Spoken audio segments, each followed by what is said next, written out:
So now part 2. This is the part 2. Now we go, because this is dust to dust man, okay? So dili naman gud ni mga istorya sa usara ka oras. Kuwang ra ni istoryahan kung mag-base ka sa scripture. So murag sa marila lang ni siyang ako. So now we are approaching to the end of 6,000 years in our time. We are the last generation, and it's possible to see Mashiach. So now, but before he come, there will be cleansing first. There will be a test in the whole earth, as Yeshua said nga that there will be a test, the hour of temptation which will come to the whole world. So this is also Israel, because Israel, which is the woman that will be the enemy of Nahash. If you remember in the Genesis, the curse what Elohim has given to Nahash, he said it will be the enemy, the woman, between and them. So Nahash will run. We are the offspring from Isha, and this Isha, which is Elohim has chosen, is Israel. The woman was spoken in this book of Revelation, who was having a travail, because the travail is painful. You see the pattern of Elohim, the pattern of his creation in the beginning. You see when the woman, and the natural woman, as we a woman, a mother, when they give birth, this is also the travail, very hard. That is how also Elohim, you see how Elohim's pattern is working in his word. He will not change with it. If you understand the pattern of Elohim from the beginning, then it's very beautiful. You can just easily, it runs flowing. Elohim open your understanding. So now Nahash will run after the chosen of Elohim, the woman who is nourished by Elohim in the wilderness. You know what? When we are in the wilderness, what was with our forefather in the wilderness? It was the manna which nourished them. How does the manna nourish them? It's Elohim who gave them. They don't have, it was fallen from heaven that they will have to pick every day, just enough for them to eat. So that was the rules. So now, as in the Revelation, because we're talking to the last days, Nahash will run after. But Nahash is very angry with her, the woman, the Israel, those who really follow the step of Mashiach. Wherever Mashiach they go. So this is the test that will come unto them. This is why we know what is our strength as a body of Mashiach, is we have to be one in unity. No more to fight all what with the differences we have. We need to have love one another, because that is the weakness of Nahash, that he cannot make division in the body of Mashiach. Pag once mag-divided, he will laugh on that, because they are not one. What does Yeshua said to the disciple? He said, if he is one, that his prayer that Elohim may keep that mausa pud ang iyang mga disciples. So the same po na must be ihad. There is no competition here kinsay sakto og dili nato. We come to the covenant. We enter to the covenant of Elohim, which is the start from the Shabbat.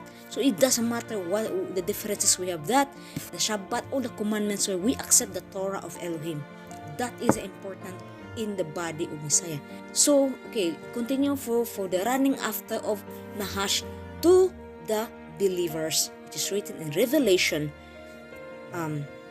The enmity of Nahash. It says from the beginning, it is already foretold na sa Elohim ang mahitabo to the end. It is. So now, this is why the house of the Israel will go to the wilderness. He is fed. He will be nourished by Elohim. How does Elohim nourish? How does the children of Israel was nourished in the wilderness? It was the manna. The manna will nourish the children of Israel. We just set apart and keep on the way of Elohim, of His word, hanging on His word, digging on His word, praying, praising an Elohim, and believing Elohim that there is no greater than the Creator of the heaven and earth. And those today try to be gods on this world.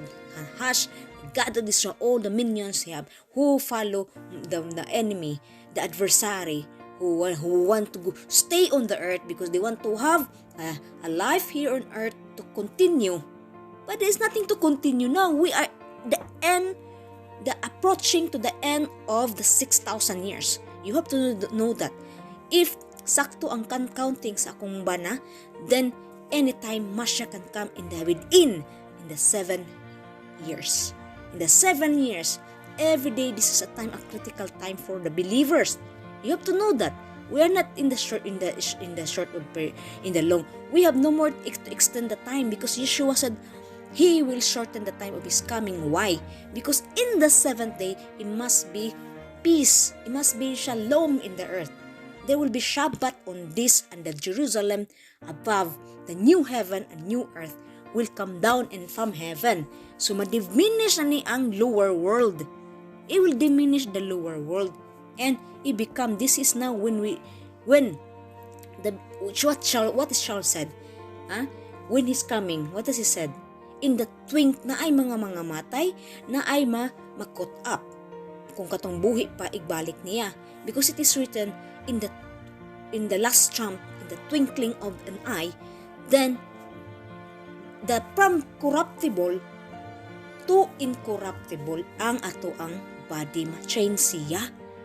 Mao ni panaad. So this is why I don't know nga mao na ang atong mana is true Mashiach. Yeshua is the bread of life. I am the manna come from heaven. He said that. So this is why nga we dig to the Torah. The Torah, that is what will nourish. Dili baka ko ng Elohim. When He said, meditate my Torah day and night, because that will change your soul. Soul, not the bazaar will change our soul. Pag once ang atong soul, which is will drive over from the bazaar, the flesh cannot act like he want. Muna atong ipasubmit para mapahimutan ta sa Elohim. That is how we walk in the Spirit through Mashiach. Because we follow the step of Mashiach. Wala nagpapalo si Masaya og kanang hayahay. Nga maghayahay lang ka nga okira, magkiat-kiat ka ning kalibutana. Buta nga naglimit. Natay mga limitation. Basta ikaw na anak ka niya. Na limitation na. You must be set apart of Elohim. Why we have to set apart before Elohim? Is because Elohim is Kadosh. We have to be set apart because He is Kadosh. How do we set apart? It's not just to set apart yourself. It's to set apart sa atong mga behaviors, sa atong action in front of these people in the world, the Goyim, the nations. We don't act like them. We don't behave like them. We don't behave. You know, naatay mga limit na ato ng kuanan atong limitan, atong kaugalingon. Kay ang presensya sa Elohim, dili man mo stay good mo na giingon ni Shaul nga, don't quench the ruah. Don't quench the ruah. Because this is the ruah that Mashiach has given to the disciple when he left from during the Shavuot. So will come also a beautiful time of the teaching of the Shavuot. So now, this is why when we are in the closeness to the coming of Mashiach, because this is also a picture of kanang mga anak ka nga naanak ka na ang ulo sa bata na anak mo gawasay na pirte ng sakita mo na kinasakitan. Kung ikaw mama ka, ka-experience ka na kinasakitan na siya. Kuan siya ba? Iyan ang pattern sa Elohim. You see? Maupo ni kining new earth is like a womb. It's like a womb. And what injected in this earth is the life we have in Mashiach. The light. He is the seed, the sperm from the seed from Elohim. Mao na siya. Naghatag kahayag nato diri. This is why nga He has chosen Israel, which is the light of, what does Yeshua said? You are the light of this world. So you must be light to the world. So now, because we're in the end times, so ang mahitabo aning atong body will change from corruptible to incorruptible. It will be finished ang what is filled by, when we are in Mashiach, then you will receive the glorified body. Mo na siya panaad. So, ang katong mga wala naglakaw, di mga idolaters, nagpadayon na sa silang ways of life, na nagsubay sa Elohim. Ang Elohim ramo, judge nila according what is in their heart. Kuan man na naaman na sa Torah. So, we have to know nga, dili po sila i-judge kung wa sila kay baw. Dili man inya ng Elohim, it is written man. Dili na, ignorante ka, kaysa nahibalo ka, kung kay balo na kaya, tapos na ikaw ka na, ma-judge ko ka sa Elohim. So, ang last is to opening the book of life. So, which is, what is, muna ni siya ang last, nga, I believe, at the end of the coming back of Mashiach, before the coming back of Mashiach, there will be increasing of the Ruah. What does he mean? Will be, if you remember Mashiach, kanang manorish ka bitaw sa iya ha. Okay, once, the more you are nourished from the Torah, the more you increase when you are in the high level of the spirituality na nimo, di na ka mabaton o di na ka affected sa world. Dili na siya. Elohim will give that, like Moshe, like all this mga forefathers na itong pinili ni sa Elohim, nga ni-undergo sila sa kanang sila kahadlok sa di sila affected sa kanang sa yuta na ba kanang mga tribulation, is because Elohim is there in the high spirituality of nasa ilang self. So because Mashiach is the manna, the manna from heaven, this is why the increase of, I believe that is na siguro pam natural Elohim is able to provide, and so mauna siya ang the end times na mahitabo nga kay we are on ang atong journey karon. We are in the Egypt spirituality, and Elohim bring us out from Egypt, which is through Mashiach. Then we go to immersion, the baptism, and we receive the Torah of Elohim, and we're on the way to the promised land. And this is the 2,000 year from the first century, after the Yeshua gone back to the Father. That was the start of the tribulation from the first when the Mashiach sent unto the kanang heaven, when he gone back to the Father. That was the start of the tribulation, the 2,000 years. 2,000 years, if you count that in the wilderness, it was 40 years. They are turning in the wilderness. 40 years represent also to 2,000 years. How? If you count that in the 4 Jubilee, 50 times 4 equals 2,000. So Mashiach must come. He will shorten the time. So it means nali pa maabot ang 7,000. Naapa siya within sa the end of the 6,000. Before the reaching of the 6,000, the end of the reach na 6,000, then Mashiach will first, he has to reconcile the two houses to become one. The reconciliation. This is also the picture of Yosef when he reconciled with his brethren when they meet in Egypt. The same po karon sa atong time. Judah will be also redeemed. And what will happen is pag ma-reconcile na ang two houses, then Mashiach and the two houses Israel become one, and this will fight against all the enemies of Elohim. He will fight them. He is there to fight with his enemy. How does we know that? It is written in the book of Zechariah. Elohim will visit Judah, and then when Judah is visited, because this Christian outside from what is rejecting the Torah, those who they are part of the Goyim. So there will be a coming in the the Goyim, the Meloha Goyim, until the fullness of the Gentiles must come in. They will be part of that. So it's Elohim ang Elohim na sayod kung kinsa iyang ipang pull out from the world. This is why we need discernment. This is why you just keep reading the Torah, nourish yourself, be a vessel that will be useful to the master. It's written, ha? It is written. Shaul said that, na gamiton ang ikaw as a vessel of Elohim. Just prepare yourself because you will be a useful to the people to whom Elohim will pull again. So, you don't know. You don't have to know what you have to do. Just nourish yourself with the Torah, and Elohim will give you the opportunity as the one will be a vessel for reaching for others. So, this is why ikaw, andam lang.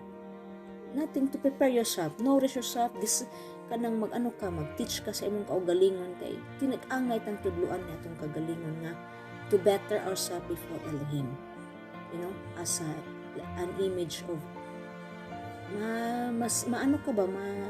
as become like unto Mashiach, imitate, as Shaul said, imitate me as I imitate Mashiach. So, you see the pattern that is. So that would be, if you see the bones in Ezekiel 37, then this is the time na ang resurrection. And karon, what does Sanahas did? Ipang-cremate niya ang katong mamatay. Ang bones, importante ka na ang bones kay mo judge pang Elohim. So kana, Satan, they really destroy them. Their life. Hindi na angay balikan tong mga nangamatay. So, yan nga eternal death na to. Kaya sa may, di ba? Si Joseph, even Joseph, he said to bring his bones back to Canaan. And the bones in the Ezekiel 37, this is the resurrection. The resurrection, they will resurrect when Mashiach come back. Those who are be part of Israel, ma-resurrect to sila. I don't know pa nato karon. Of course, the death, we are scared of death. You know what? We are scared of death. But we have to overcome that. That is as Yeshua has overcome also the death. You see, when Yeshua said, "Let this be cup be passed, nevertheless, thy will be done." Because nobody is, kisa magmisi o kabahay nagkamatayon, madlok jud kag mamatay, di ba? So, this is what we have to overcome, that there is greater na nagpaabot basta as long na atay gibaon. Ang atong mga baang, what is our mga kwandere nasa yuta. Kay wa ka dito sa lista sa kinabuhi ang unsa may imong baunon. Nga ingon ka dito nagpanindot ka sa imong balay, nagpalami ka sa balay, palit kag mga material nga butang mura ginorish nimo. Palami para pasigarbo sa laing tao. Sa mga silingan nimo dinha. Wa ka magnorish sa imong kaugalingon nga kini atong body is just a container. It will decay. Ma-decay ra ta, we are dust from to dust. So mahitabuan ni is finish. Mubiya na ni ang tinuod nga kining naa nag-istorya nato. Mo ni mubiya na ni. Mubiya ni siya mao ni mo atubang na. Pag once in the resurrection it comes. Pil man ita sa resurrection maningkamot ta kay kinahanglan tinawag naman ta sa ilo maningkamot jud ta nga di ta ma-slip sa iyang mga ways niya. Kinahanglan mo maningkamot jud ta. So mo na uban sa iyang tabang, of course. We need help, his strength. Mo na mag-prayer dito para dili ta. As what as Yeshua said, what is prayer? Our Father in heaven, hallowed be thy name. Lead us not into the temptation, but deliver us from evil. So this why mo na kita, we have to pray na kining real person na to must walk and in this world, in this earthly, in this lower world, because this will be diminished when Mashiach come back. So, mao na nga mahitabo sa tong body is madikay na ni siya. So, karon kasi sinahas, gusto pa man siya mag-continue, di naman mahitabo kay gusto sa sinahas, nag-build up siya own kingdom. You know? Para maiyahang mga slavery, di man na mahitabo. Madisolate man yun yung iyang plan, di man na mahitabo. It's like a Babylon that will destroy this system in this world. Ma-destroy man yun ni in when Mashiach come back. This is why nga di ta mag-participate. I believe that this temptation what comes in this world, as Yeshua said, mo ni karon ang kining iyang isa form o kanang iyang pag-injection is a form of sorcery na. Kita bugon ang mga sorcery nga magtusok-tusok ng mga kuan tustusok og mga dal mo na isusiri mga unsa na tawag ana mga divination di ana that is from nahash. So you have to know the meaning also of nahash. Nahash is practicing the magic spell like that. Mo na ihang meaning ni nahash sa Hebrew. So now dili na, this is why he will completely destroy what Elohim's creation. Dili siya gusto nga murag mobalik ka sa Elohim. That is his enemy. Because from the beginning, he is the one who tempt Hava to disobey Elohim. So we have to continue to obey Elohim so that we can inherit and partake the tree of life again, which was the butangag cherubims, so that you cannot enter, so that they cannot enter Adam and Hava. That was the, so we can go back there to Mashiach. We already can go back when we are in spirit and in truth unto Elohim, because flesh and blood cannot they cannot inherit the kingdom of Elohim. This is why when Mashiach come back, there will be a change from corruption to incorruptible. This is Shaul said about that. So shalom, shalom. I hope na makahatag og understanding. I don't know how you will catch, because I'm just sharing my understanding according to the scripture. There is a lot of kanang treasure nag-imbid sa Elohim. As long ikaw modig ka and you pray for opening the wonderful of his Torah, and you will see the beauty of Elohim's plan, perfect plan. It's just you to discern the good way of life as we continue now. So, shalom and Shabbat shalom.